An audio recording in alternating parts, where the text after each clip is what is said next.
Donc on continue toujours dans la même volée. On nous donne cette fois-ci un exemple avec le mouvement circulaire uniformément varié. On nous dit qu'on fait tourner un disque initialement au repos, vitesse initiale nulle, n'est-ce pas? Mais vitesse qui est la vitesse angulaire, n'est-ce pas? On dit donc on tourne la vitesse initiale au repos jusqu'à atteindre une vitesse constante de 8 radians par seconde. On demande la valeur de l'angle balayé par un rayon du disque au cours de ce mouvement. Si l'accélération angulaire, donc totale 2 points, est égale à 2,5 radians seconde carré. On demande l'équation horaire du mouvement du disque en prenant comme origine des dates et des abscisses angulaires, donc le début du mouvement de rotation. Donc oméga 0 égale 0, t0 égale 0 et θ 0 est égal à 0 aussi, n'est-ce pas? À la vitesse précédente maintenant, c'est-à-dire la vitesse de 8 radians par seconde, le disque est freiné et il s'arrête au bout de 2 secondes. On demande la décélération, on demande l'angle balayé jusqu'au freinage et on demande le nombre de tours effectués pendant cette phase. Alors comme d'habitude les gars, faites une pause, essayez, après vous revenez, c'est ça qui va vous aider quoi, vraiment. Donc on y va pour la correction. Maintenant on va donc voir la valeur de l'angle maintenant. Si on connaît la vitesse, l'accélération angulaire, une distance entre donnant l'accélération.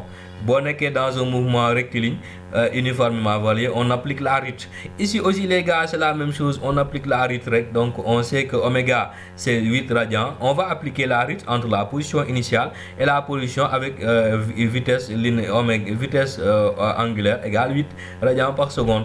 Du coup on a ça. Oméga carré moins oméga 0 carré égale 2 θ 2 points delta θ. On veut delta θ, donc on transpose, donc angle bi lañ soxla, donc ça fait delta θ égale oméga carré moins oméga 0 carré sur 2 θ 2 points. On connaît θ 2 points, on sait qu'au départ le disque était au repos, quand oméga 0 égale 0, par conséquent on fait l'application numérique, oméga c'est 8.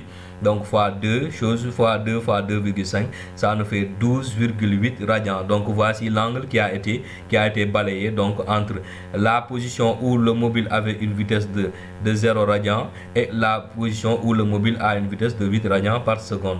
Maintenant on demande l'équation horaire du mouvement et je rappelle ici les gars, si on avait demandé le nombre de tours, on peut faire facilement delta θ égale 2πn, tu divises par 2π et tu as le nombre de tours.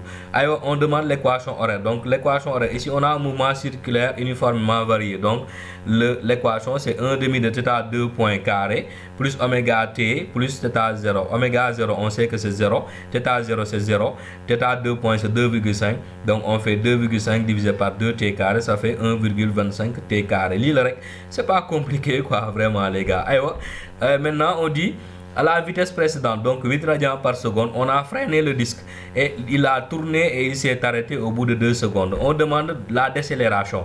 Alors on demande la décélération. On connaît la vitesse angulaire du début du mouvement. On connaît la vitesse angulaire de la fin. Parce que sa vitesse est nulle, les gars. On applique la rythme et on passe, n'est-ce pas? Donc, et là, avant tout, on sait que même avant d'appliquer la rythme, ça, parce que on a donné le temps. Voilà, donc j'ai oublié ici. On donne le temps. Si on entend qu'on a donné le temps, donc on peut appliquer la rythme. Rythme, ça serait efficace pour avoir si on avait l'accélération, mais amuñuko. Et c'est ça qu'on veut calculer, c'est-à-dire la décélération. Donc on va utiliser maintenant l'équation de la vitesse angulaire, n'est-ce pas? Pour utiliser l'équation de la vitesse angulaire, on sait que comment ça s'appelle?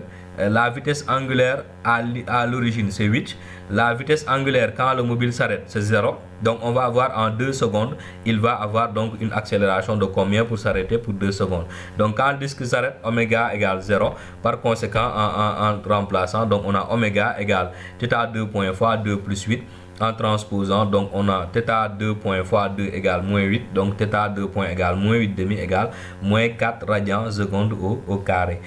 Donc après on demande l'angle qui a été balayé. Voilà, avec l'angle on applique la rythme et on passe les gars, donc la rythme entre la position à 8 radians et à l'arrêt. Donc on sait que à l'arrêt, donc à l'arrêt la vitesse est égale à 0. Mais attention, oméga 0 moins 8, n'est-ce pas? Parce que 8 l'a démarré du tourner batahaw. Donc ici on veut delta θ, on transpose, on a déjà la décélération. Maintenant ici on aura 0 parce que oméga quand il s'arrête c'est 0, donc bout initial c'est 8. on va faire donc moins 8 au carré multiplié par 2 fois moins 4 et ça nous donne 8 radians, n'est-ce pas? Donc c'est ça l'angle qui a été balayé. Maintenant le nombre de tours qui a été effectué, comme je l'ai dit tout à l'heure, on sait que θ 2 points égale 2 pi n. Par conséquent, n est égal à θ 2 points sur 2 pi, et en divisant donc on obtient nombre de tours avant l'arrêt, donc c'est 1,3 T. Donc il aura fait 1,3 tours avant de s'arrêter. Les gars, j'espère que la vidéo vous a plu.